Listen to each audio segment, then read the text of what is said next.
Hi, my name is Dr. Debaruti Haldar, and in this session, I'm going to discuss about e-litigation.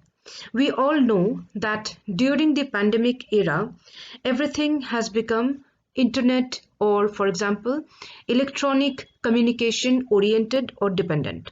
Courts are no exceptions. We have already known about electronic governance. So, e litigation or electronic litigation is very much connected with the concept of electronic governance. So, in this whole session, I'm going to discuss about what is electronic litigation or e litigation, how India is managing the entire concept or entire period of e-litigation, entire working of e-litigation, from where did the concept of e-litigation actually arise, and how we are going to take up the challenges of e-litigation. So e-litigation is basically a comprehensive court cases monitoring system. It is not only something which strengthens the department by the way of monitoring the court cases, but also smoothens the process of engagement of counsels for the court cases. This definition or this conceptualization can be found in the website of elitfci.nic.in, which in short basically may signify that e-litigation is something which is related to the court case monitoring system. E-litigation is connected with how the counsels manage their clients, how the counsels manage their entire process of presentation of the courts, presentation of the cases in the courts, and how the court officers, including the judges, they manage the entire process of hearing and then finally judgment giving or order making of the sentences, etc. And obviously, it also connects with the court officers, with the registry, etc., about how they are accepting the courts, accepting the cases, how they are accepting the dockets, how they are processing the dockets, how the entire cases are being, or how the entire cause list, etc., that are being managed, etc. Singapore was one of the countries to start the e-litigation system for the first time in the world. The e-filing review committee in 2004, that had basically commissioned by the Singapore government, including the courts, the judges, etc., held that the end goal of e-litigation system is to facilitate the disposal of cases and thereby enhance access to justice. So from here, what do we understand? The main heart of the e-litigation basically lies in the concept of enhanced access to justice, and this is what we get to see many years after this e-filing review committee held this particular understanding. That means during this pandemic time, it has been seen by the courts across the globe that access to justice should not be stopped just because there is lockdown, just because people are quarantined in their homes, and just because the courts are not opened physically. Hence, e-litigation is something which is very important, that should be studied by the students of law, that should be studied by anybody who would like to have a profession of e-court manager or the court manager. And also e-litigation is something which must be studied by one and all, especially those who would like to become judges or judicial officers. Now we will be discussing about the functionalities of e-litigations.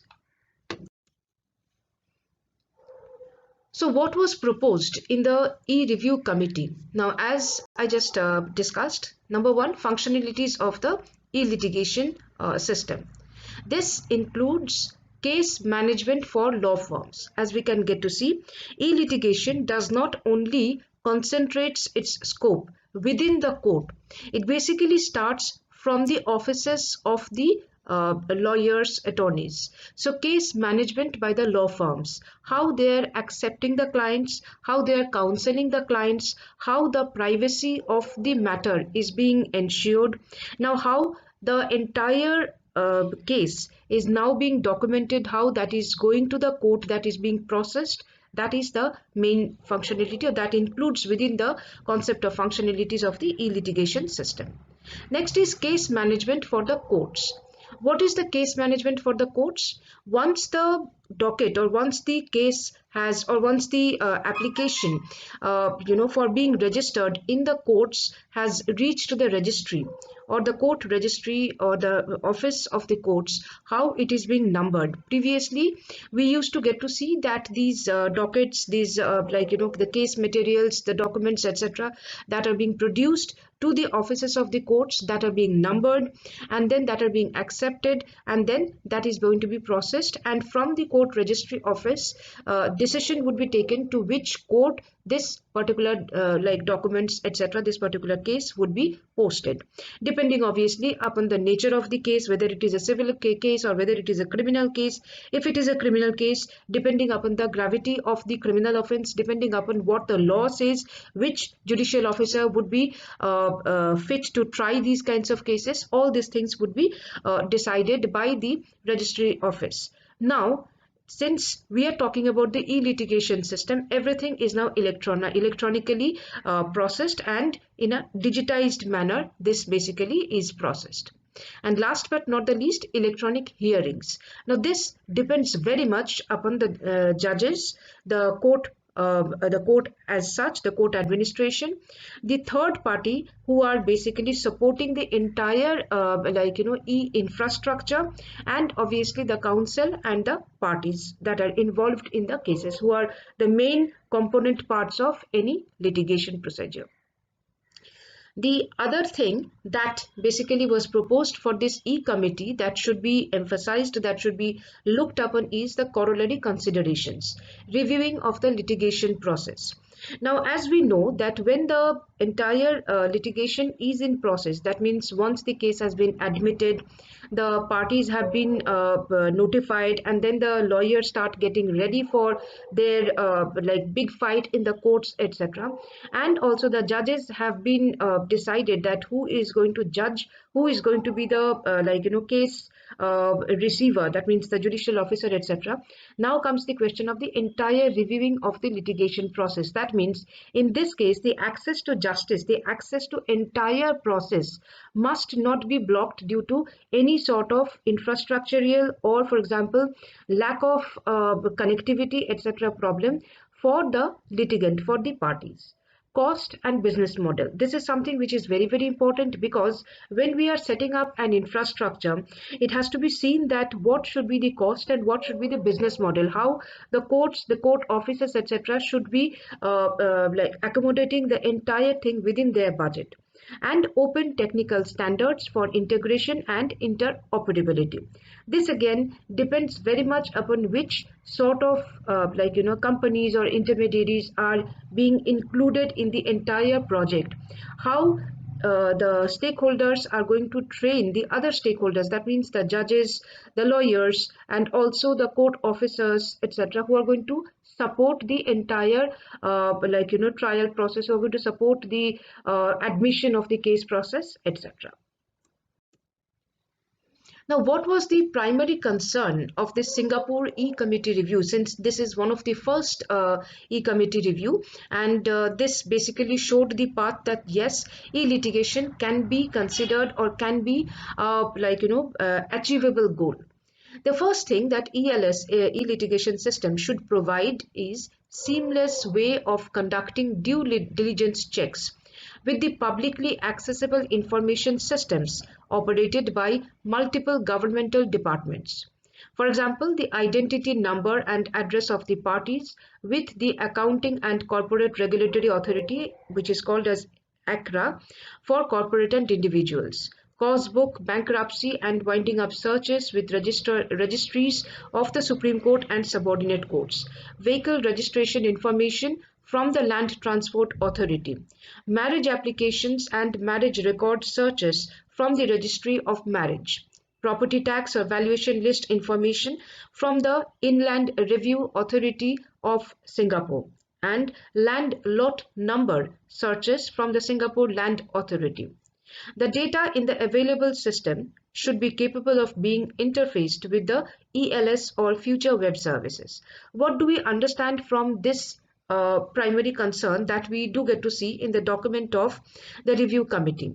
That means that whenever something is being digitized, there are chances that that particular digitized document will be accessible not only by the parties concerned but by third parties also. And here you would get to see that lots of privacy related issues will come up.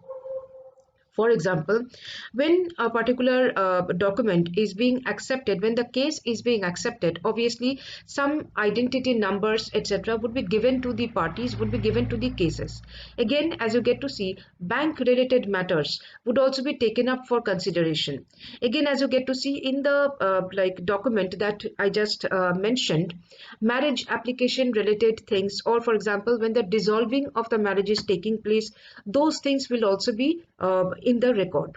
Property tax related matters, these will also be on the record. Land lot numbers, which may directly or indirectly relate to the residential address of, or for example to the workplace address of many parties, many individuals who may or may not be directly connected with the litigation.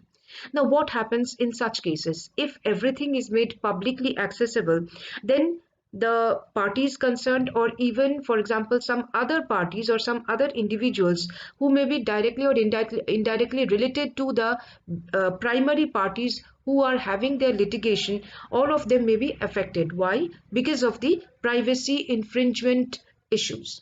Again, there is something which is related with the confidentiality of the case, with the confidentiality or privacy of the judges concerned. Suppose, for example, if it is a very heavy sort of or very important, significant case, etc. In such cases, if everything is made publicly accessible, then the judges may be influenced. The judges may even get life threats. Lawyers, especially who are fighting these cases or who are working on these cases, they might also not be spared. So, considering all these things, the primary concern basically was concentrated on the issue of accessibility of the information. Which documents, etc., should be made publicly accessible, which informations, which documents, which web pages, etc., should not be made publicly accessible but be accessible only for the parties, etc. That was considered as the primary concern. Now, we should see what did this review committee indicate in Singapore. And this review committee basically laid down the path for other countries to consider and also to develop their own e-litigation committees, their own e-litigation process, and also e-litigation policies. The first thing that this e-review committee indicated and signified is related to the case management, client counsel, meetings at lawyer's office, etc. That is, as I said earlier, the entire e-litigation committee signified the importance of learning about the entire e-litigation process by the lawyers first, by the counsels or by the attorney's office, the law firms, etc., who will be the primary persons, the first stakeholders to manage the entire case details and also to provide confidentiality and also privacy to the informations that are received from the clients. Next goes the concept or the importance of electronic filing of the cases.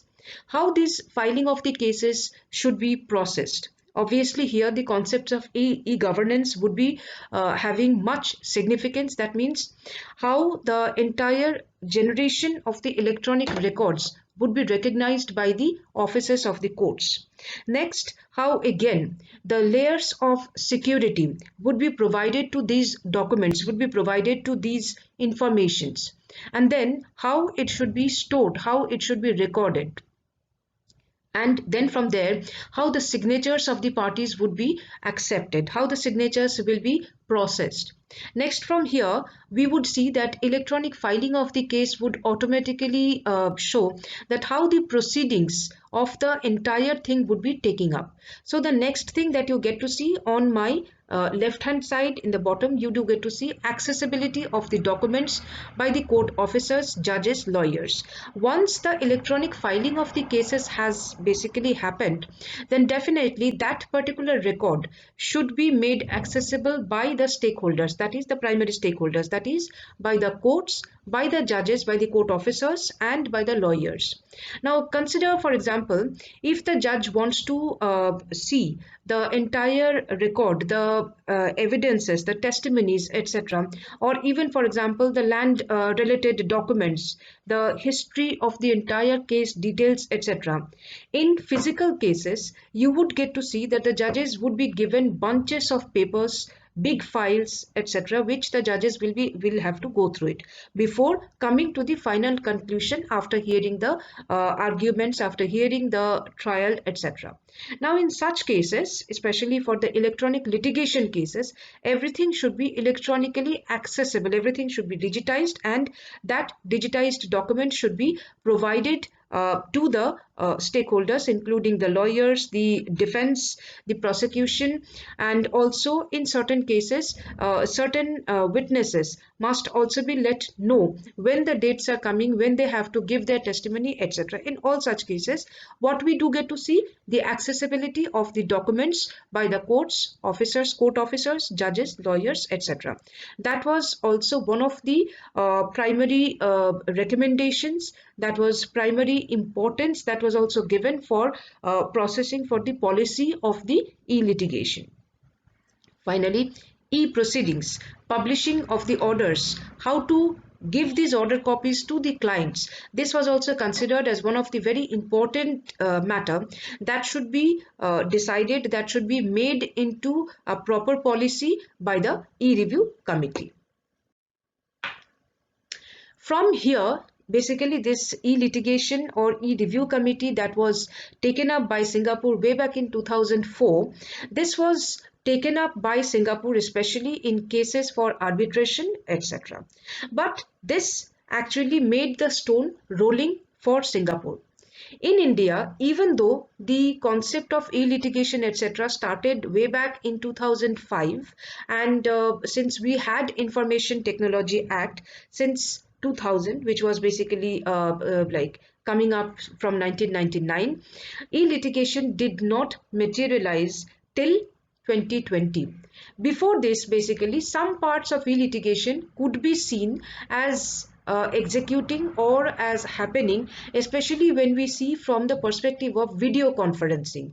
But e-litigation in India basically took its final rolling stone, as if you say, from 2020 onwards. So the Indian government established e-committee of the judiciary in December 2004, which has overseen the steady adoption of electronic infrastructure by the courts across the country.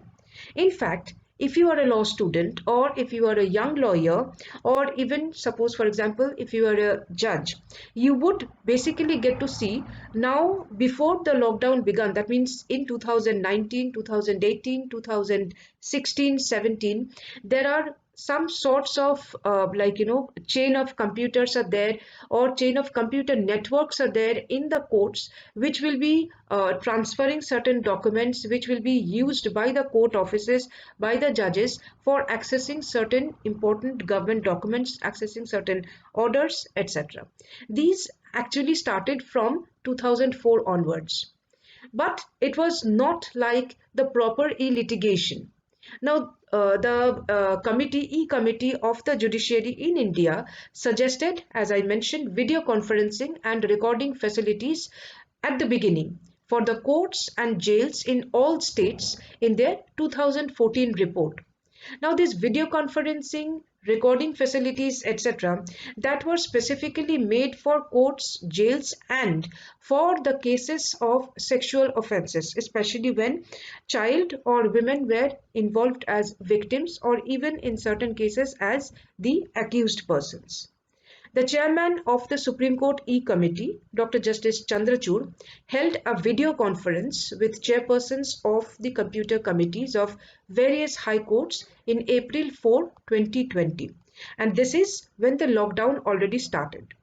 This video conferencing was held to ensure that the courts could conduct urgent hearing matters through video conferencing and also to enable e-filing of the documents and affidavits consistent with Section 6 of the Information Technology Act, which speaks about e-governance, which speaks about recognition of electronic records, etc. Now, as you may get to see that during the lockdown, there were escalation of various types of cases. Obviously, when there is a lockdown, it does not mean that registration of property exchange or property conveyancing, or for example, surge of criminal cases, or for example, adoption related matters, birth registry, death registry, or for example, several types of corruption cases. Like what I would like to indicate here is that the cases coming from civil as well as criminal background did not basically stop, and the courts had to function. Even though they were not functioning like the hospitals, but courts had to function because access to justice is considered as one of the fundamental rights in India, not only in India, but as per the Universal Declaration of Human Rights. So to make it possible even during the lockdown period, this E-Committee under the headship of Justice Chandrachud held that video conferencing, or say for example the court processing through the video conferencing or e-litigation, etc., must be made possible for all courts. The reluctance in using video conference to conduct hearing is partly due to the secrecy of the process. However, by sending links to live proceedings on all news channels who will be broadcasting the same for the public at large, such a hurdle would be overcome. This statement basically is or can be seen in the news media reports of that particular meeting that was held on April 4, 2020. But here also you would get to see that several issues are basically involved.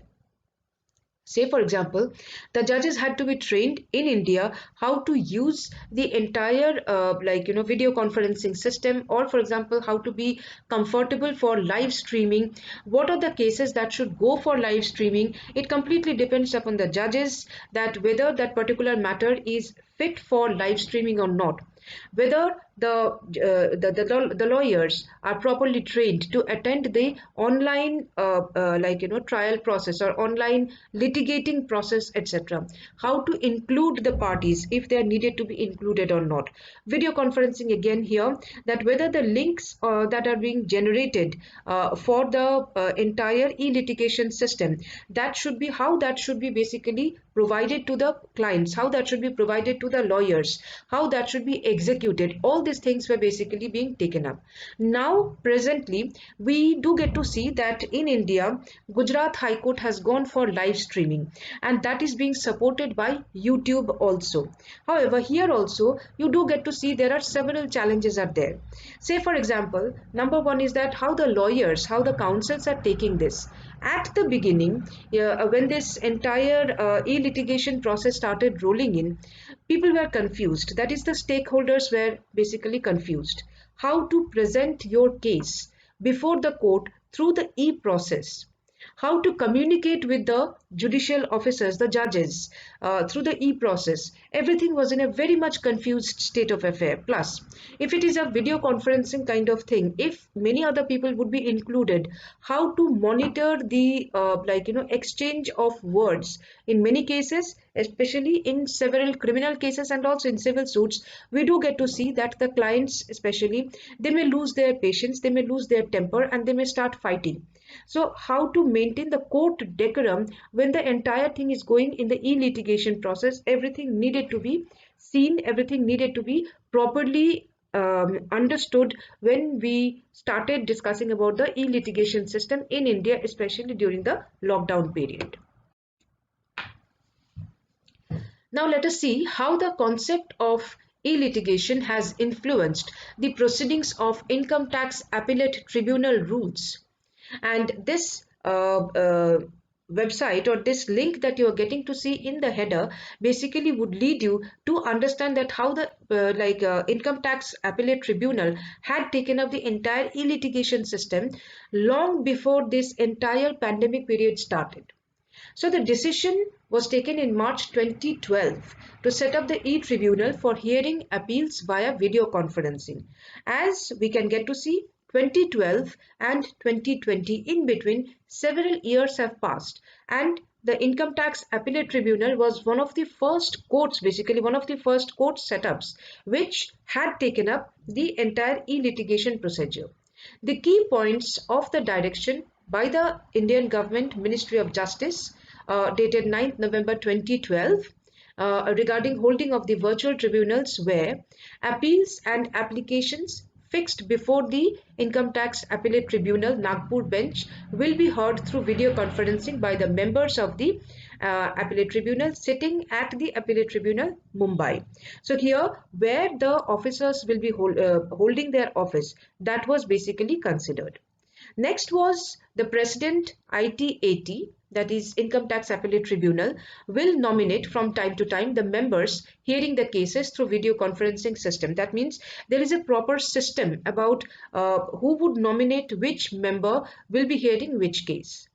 This system of hearing through video conferencing will be referred to as the e-bench. That means there is a proper name given when the parties or when the councils would like to refer to certain litigation or certain kinds of cases, etc. They can definitely refer the matter as the e-bench. There shall be no change in the present procedure of filing, scrutiny, hearing and disposal of appeals except modifications which were stipulated in the other policies, which means that except being digitized, the entire thing, that is the scrutinizing, hearing, or for example accepting the cases, etc., that should go as according to the existing traditional rules.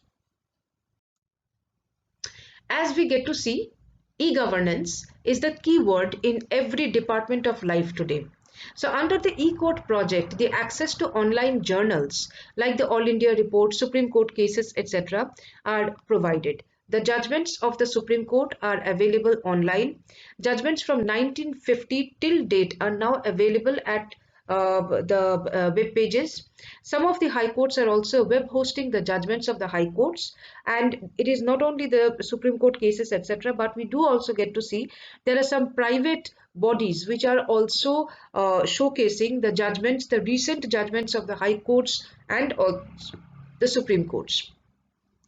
Video conferencing and judicial administration are now becoming more easier for people to basically use as a method for accessing the justice or justice system. What one had not conceived earlier is now basically has become possible. But again, video conferencing facility and tele conferencing, etc., now they are becoming the prominent, they're taking the prominent role for the judiciary to be accessed, the judiciary to be made accessible for any person, especially those who would like to ensure their rights or would like to execute their rights, or for example those who would like to get compensation for the violation of such rights. So what does it basically signify in India? What does the e-litigation signify in India? Just like what we have seen for the Singapore e-litigation committee or review that had signified, here also we do get to see e-litigation basically signifies client meeting, data collection, access to precedents, relevant legal documents, etc., smooth drafting of the cases and e-filing. Again, here also we get to see getting the docket number enlisted in the court hearing list, follow up, etc. And here we do get to see three-party interaction, that is the judge, petitioner, prosecutor, defendant.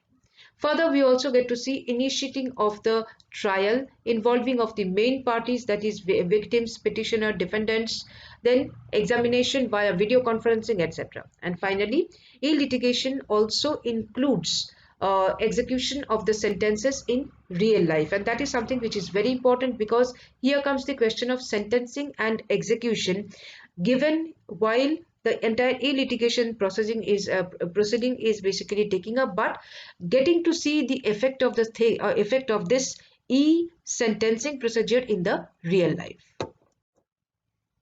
So now the challenges that I was mentioning previously, even in India also, because the privacy law is still being developed, privacy of the parties, confidentiality of the matter is a big challenge. Cybersecurity of the entire e-litigation system is again another big challenge, because till now we do get to see that the entire cybersecurity infrastructure has not been addressed properly by either the Information Technology Act or by any other policies, any other review committee, etc., especially when it is connected with the e-litigation system, that is the rights, the confidentiality related issues of the parties. Trusting and distribution of the e-litigation content to the third-party platforms. There are huge number of debates going on, especially for the live streaming of the court process. As I earlier discussed here in this session, which matter to be made as live streamed, matters for live streamed, or for example, which matters must be considered as in-camera procedure, but it should not be live streamed, but it should be procedure or e-processed between the parties. And in such cases, when the party is receiving that entire link, whether anybody else is going to be included accidentally or as a matter of infringement of privacy, etc., that also must be seen. And last but not the least, training of the stakeholders. This also poses as a biggest challenge. So thank you very much, and please like, subscribe my channel.